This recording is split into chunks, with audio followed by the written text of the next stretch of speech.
Essa semana ocorre a final da maior e mais importante competição de futebol do mundo, a famosa Copa do Mundo, e mais uma vez, o Brasil disputou a tão desejada taça com outras 31 seleções representando seus países. E no vídeo de hoje, você confere algumas curiosidades sobre a Copa para ficar por dentro de tudo e já entrar no clima. Agora no Curioso Land.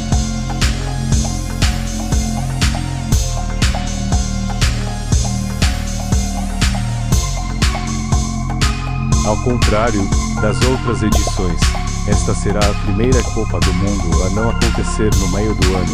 Isso se deve às altíssimas temperaturas que o país do Oriente Médio enfrenta em junho e julho, sendo horrível para todos que irão nos jogos.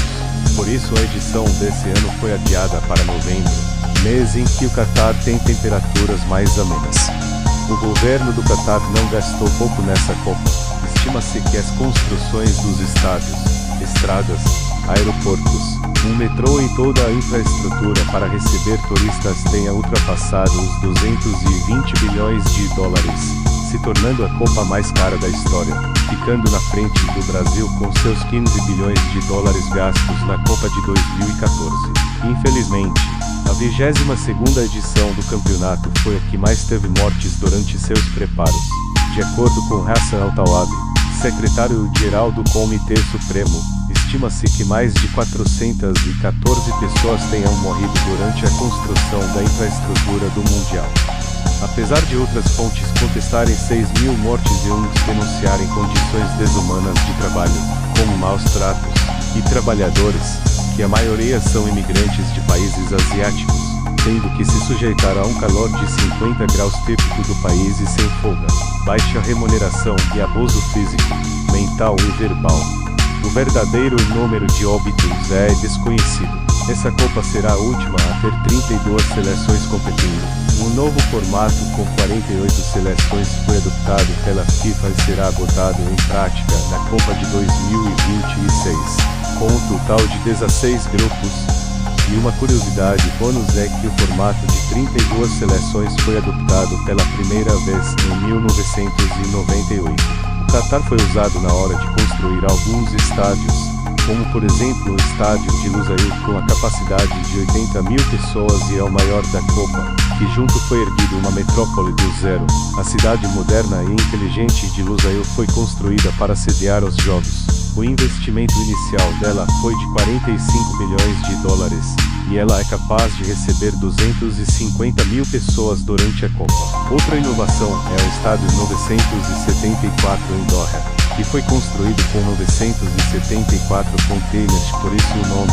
Ele foi pensado para ser sustentável e quando os jogos acabarem, ele será desmontado para a construção de qualquer outra coisa e tem a capacidade de 40.000 pessoas. Mas como nem tudo são flores, o Catar tem algumas leis problemáticas, como por exemplo, é proibido beber e vender álcool em público, coisa que é bem comum aqui no Brasil. Só é permitido o consumo em restaurantes e lugares fechados. Roupas também são limitadas no país. As mulheres não podem usar roupas que não cobrem ombros, e tanto homens quanto mulheres não devem usar shorts, camisetas sem manga e vestimenta que não cubra o joelho. Até mesmo demonstração de afeto em público, como abraços e beijos, não é permitido, tanto heteroafetivo quanto homoafetivo. E falando nisso, a lei Sharia também condena a homossexualidade.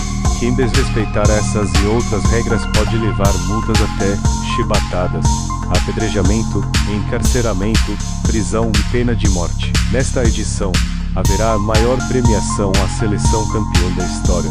A seleção que ganhar a final ganhará 42 milhões de dólares, que seria equivalente a 222 milhões de reais. O segundo colocado ganhará 30 milhões, e o terceiro 27 milhões. Pela primeira vez numa Copa masculina e num país com pouca liberdade de gênero, haverá a presença de árbitras mulheres para apitar os jogos, com a brasileira Neuza Beck, a mexicana Karen Diaz Medina e a estadunidense Catherine Schmidt, junto com o resto do time da arbitragem.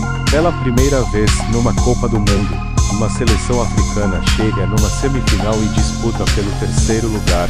Estamos falando da seleção do Marrocos, que fez história nessa Copa em nome da África.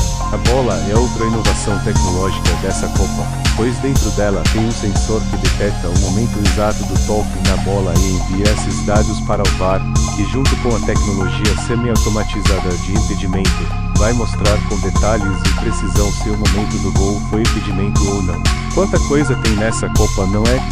Se você gostou dessas curiosidades e quer mais, deixe seu like e se inscreva no canal para não perder as novidades. Obrigado pela audiência e tchau.